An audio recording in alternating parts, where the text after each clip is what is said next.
and basically whatever the hell I want.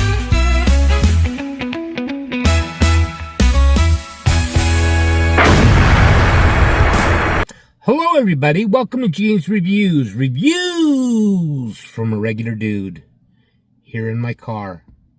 I got one today from Most Amazing Top 10. This is real people who were abducted by aliens and they have proof.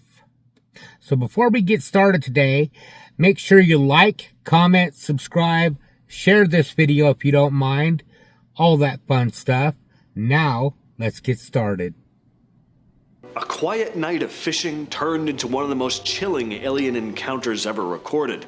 In Scotland, a forestry worker came across a bizarre metallic craft in the woods and ended up with ripped clothes, strange injuries, and a police report to prove it.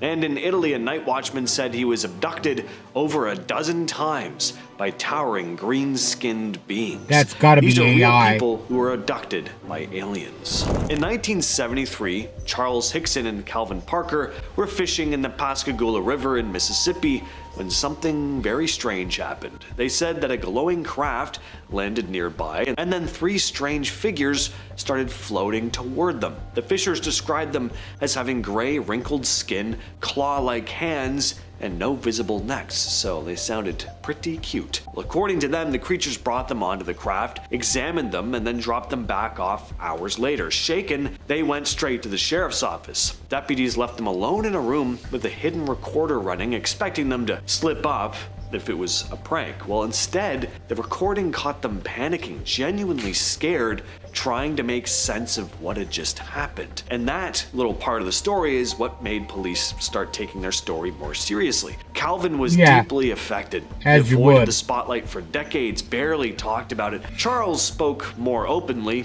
and stood by his version until the end of his life. Later, Calvin said that he noticed a strange puncture mark, and even believed that he was contacted again years later. In 1979, Robert Taylor was out on his usual walk through the woods near Livingston, Scotland. He worked in forestry and knew the area pretty well. Well, that morning, he said he came across this large dome-shaped object sitting in a clearing. It had a rough metallic surface and gave off a strong chemical-y smell, but things got weirder. Two smaller spheres rolled out toward him. They had spikes and seemed to latch onto his legs.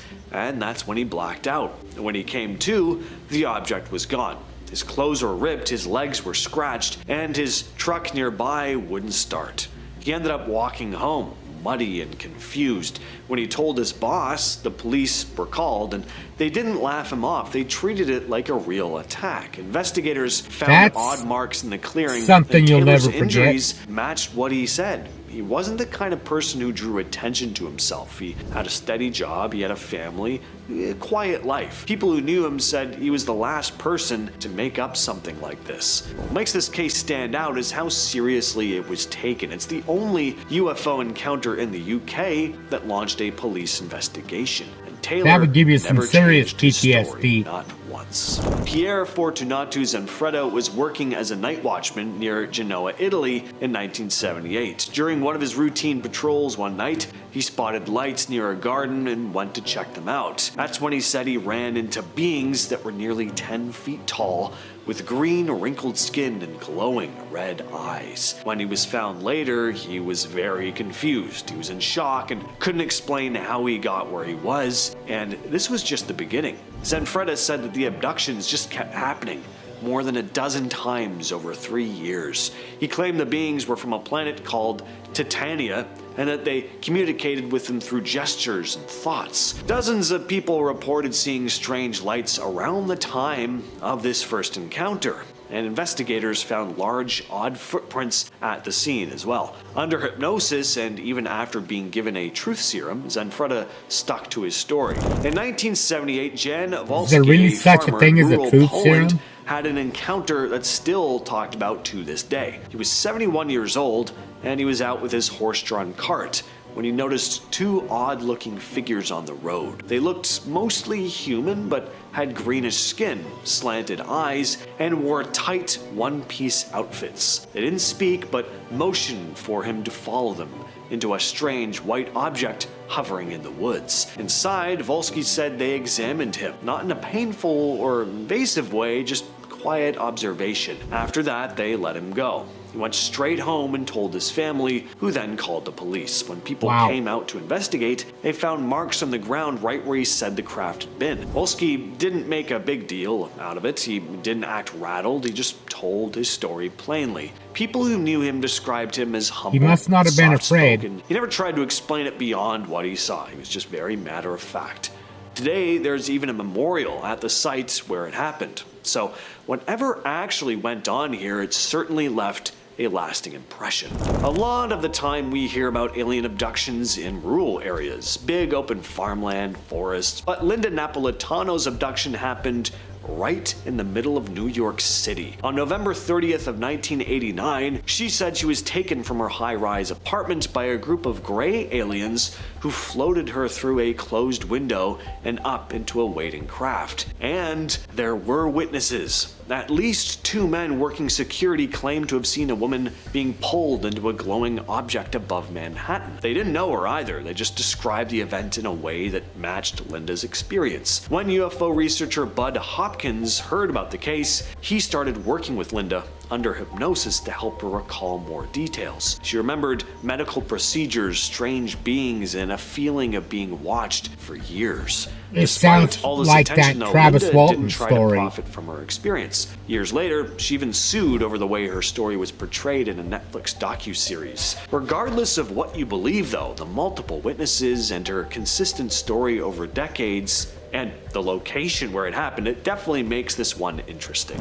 On August 7th of 1968 at Buff Ledge, a summer camp in Vermont, 2 camp employees, Michael Lapp and Janet Cornell, saw something strange while sitting by the lake. They noticed 3 bright lights flying in formation, and when one of them came toward them, they blacked out. They didn't think much of it at first, but in the late 70s, Michael started having vivid memories of being aboard a craft and undergoing an examination by non-human beings. Janet later had similar memories after going under hypnosis, abducted, and both of their stories seemed like to a line time up pretty slip, well. kind of. They described the same ship, the same procedures, and the same strange feelings. The Kirsan Imzyanov abduction claim is one of the most bizarre, not necessarily because of the story itself, but because of who told it. Imzyanov is not some random guy.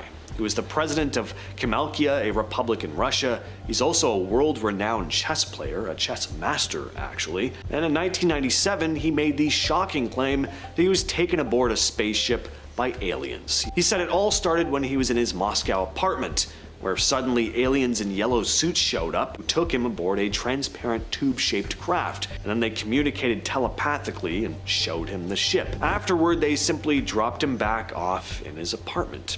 He also said that 3 of his staff had been looking for him at his apartment during this time. They always seem to come back. To be found. He'd tell this story So during it's like they're interviews just as president and even in studying front them, of the Russian and then when they're parliament, done with them, where they one just send them back. politician jokes that he might have leaked state secrets to aliens. But I don't know. On one hand, the thing about some of his staff not being able to find him almost sounds like he may have been trying to cover something up, but he couldn't think of anything other than, well, aliens took me, and once it was out of his mouth, he was like, well, there's no going back now. I just gotta stick to this story for the rest of my life, I guess. So there is that. But at the same time, though, the fact that Imzyanov is a well-known figure with no obvious reasons to make up a claim like this, actually, for a politician, it could seriously harm your career, and that kind of adds more credibility. Again, this one is interesting mostly because of who it comes from. In November of 1980, British police officer Alan Godfrey had an encounter that left him questioning everything. He was driving through Todmorden, West Yorkshire, when he saw a huge diamond-shaped object hovering silently above the road. As soon as he spotted the thing, his radio stopped working. Godfrey pulled over and started sketching the object, but after that, everything went blank. When he came to, the object had disappeared, and so had about 15 minutes. Godfrey noticed his boots were scuffed, and he was parked in a slightly different spot as well. At first, the officer kept quiet about the story, but he couldn't shake what happened, and After finally undergoing hypnosis, Godfrey remembered being taken aboard a craft, examined by humanoid beings, and shown strange images. In October of 1978, 20-year-old pilot Frederick Valentich disappeared over Australia's Bass Strait before vanishing. Valentich contacted air traffic control, saying he'd spotted this large metallic object flying above him, mimicking his movements. He described the object as shiny with 4 bright lights. The last thing heard on the transmission was a loud metallic scraping sound, followed by silence. There was a massive search, but they never found any sign of him or his plane. Now, officially, he crashed after getting disoriented, but that final radio call and the strange noise just before the transmission ended, it haunted everyone involved in the search. No one has been able to explain what really happened to Valentich, and his disappearance is still one of the most unsettling UFO-related cases on record. The Hill abduction case is considered the first major UFO encounter in history, and it set the stage for all that followed. In 1961, Barney and Betty Hill were driving through rural New Hampshire when they noticed this strange light in the sky. At first, they thought it was just a plane, but the light seemed to be following them, and then it started hovering above their car. They both saw humanoid figures through the craft's windows before experiencing missing time.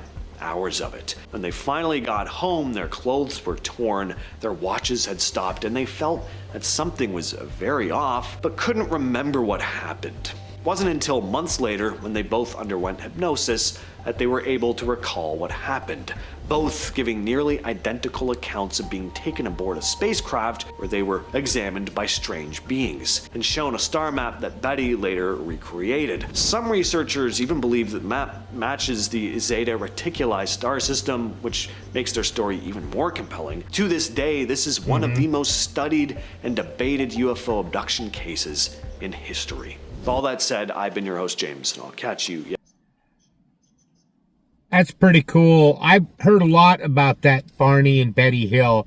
I heard an interview on a podcast that I was listening to where they actually interviewed, I think it was their daughter or something like that.